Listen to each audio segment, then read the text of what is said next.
I will do my reading practice from the book Clear Thinking by Shane Parrish. I will start with chapter 2.5, that is Strength in Action. Self accountability, self knowledge, self control, and self confidence are essential to exercise good judgment. Here are a couple of examples of how they work together. Example 1, note Example 1, going against the norm. Most people who work for a three-letter agency end up staying there for their entire career. Why would not you? Great salaries, a pension indexed to inflation, and a mission focused organization full of incredibly smart and dedicated people. When I told one of my colleagues I was quitting, they looked at me with surprise. They told me about all the risks, how I would lose my golden pension and my benefits. They focused on what I was losing, not what I was gaining, mainly the freedom of my time. Leaving this job illustrates the four strengths in action. I had the self confidence that I could figure out what came next without needing to know all the details. Leaving this job illustrates the four strengths in action. I had the self confidence that I could figure out what came next without needing to know all the details, the self knowledge to know that I value time over money, the self control to get up the next day without missing a beat, and the self accountability to set a higher standard for performance than I ever had before. Without self knowledge, I never would have known what made me happy. Without self confidence, I never would have left. Without self accountability and self control, I probably would have known what to work on, but I would have filled my days with easy, busy work instead of the activities that moved me forward. Example 2, resisting the social default. Suppose you know from experience that you are susceptible to social pressure. On numerous occasions, for instance, you have been cajoled into buying things you didn't want from pushy salesperson, and you have agreed to take on jobs you didn't have the bandwidth for by pushy colleagues. You don't trust yourself to do better in the future using sheer willpower alone. To protect yourself from the influence of the social default, you decide to implement a safeguard. You form a rule for yourself: never say yes to something important without thinking it over for a day. Practicing this safeguard is not very enjoyable. Putting someone on hold for a day might be uncomfortable in the moment, but the long term results of implementing this safeguard are worth it. As simple as they seem, automatic rules for common situations get results. We will explore automatic rules in the next chapter. Implementing this plan illustrates all four of the strengths I have mentioned. Knowing your vulnerability to social pressure and the limits of your power to resist it requires self knowledge. Deciding to do something about this vulnerability to secure better outcomes involves self confidence. Following the rule you have made for yourself takes self accountability, and overcoming short term discomfort in ordinary moments for long term gains displays self control.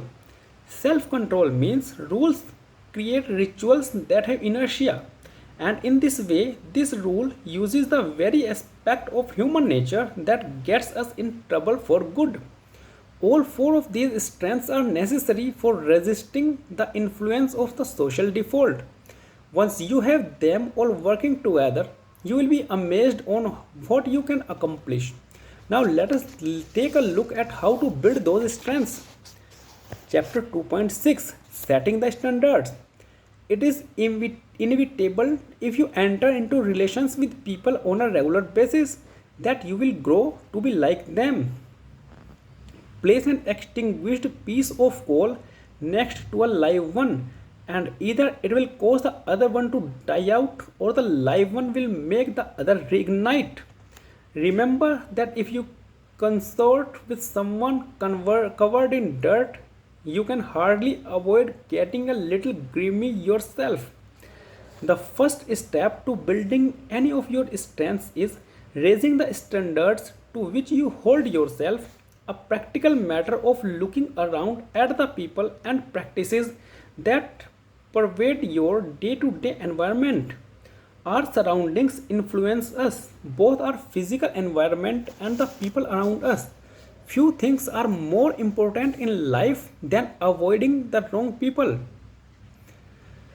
It's tempting to think that we are strong enough to avoid adopting the worst of others, but that's not how it typically works.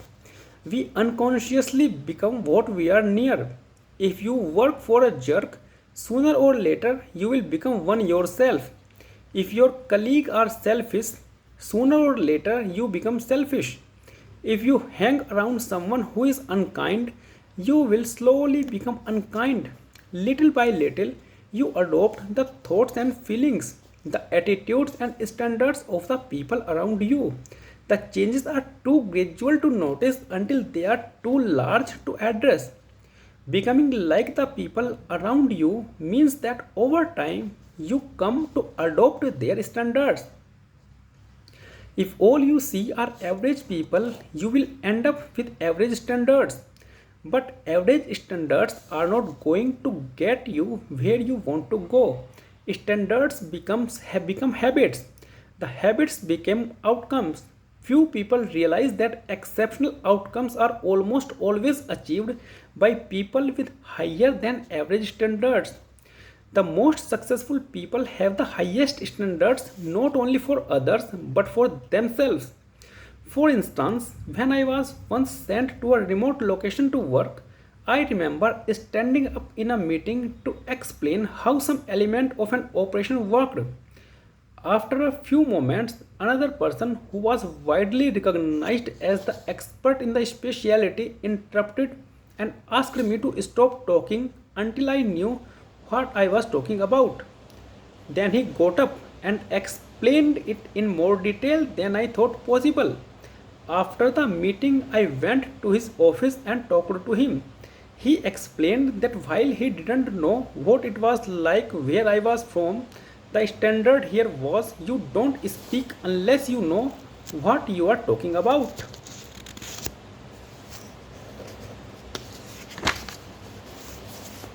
Champions don't create the standards of excellence. The standards of excellence creates champions. High standards are consistent across top performers. When you look at any athlete or team that performs on a level beyond what you can explain by luck or talent, you find a commitment to high standards. The New England Patriots and their coach Bill Belichick have won more games over a 20-year span than any other NFL team. Not only that, but they also did it with a salary cap designed to level the playing field and make dynasties like they're impossible. When all-star cornerback Darrell Revis, who was the best in the game at his position, was a few minutes late for a practice one day, Coach Belichick sent him home immediately. Belichick didn't make a big deal about it, but he was firm. Revis wouldn't be treated differently from other players. Coach didn't care what star players got away with on their team. Revis was a New England Patriot and he had to rise to the team's standards. The best teachers accept from the best teachers expect more from their students and from themselves. And more often than not, the students rise to meet those expectations. The best leaders expect more from people, they hold them to the same standards they hold themselves, a higher standard than most would otherwise know is possible. Smart people with low standards. The difference between average and exceptional results for a leader often comes down to whether they are consistently getting more out of smart but otherwise lazy people. I once found myself working with one such fellow. I had recently been promoted and he sent me a draft asking for my guidance and feedback. The draft was terrible and full of obvious flaws. It was not his best work, I knew, and he knew it. If you work in a large organization, I am sure something similar has happened to you. Someone creates a half assed draft of something that is full of poor thinking, sends it around, and waits for others to correct it. These tactics take advantage of one of our defaults. We love correcting people. If someone does something wrong, we almost can't help but tell them how to do it the right way. So you do the work and they get the credit in a fraction of the time it would have taken them to do it themselves. Smart but lazy. I did not want to spend the rest of my evening or my career correcting this guy's work for him. I needed a new way of changing his behavior. Thank you. That's it for the day.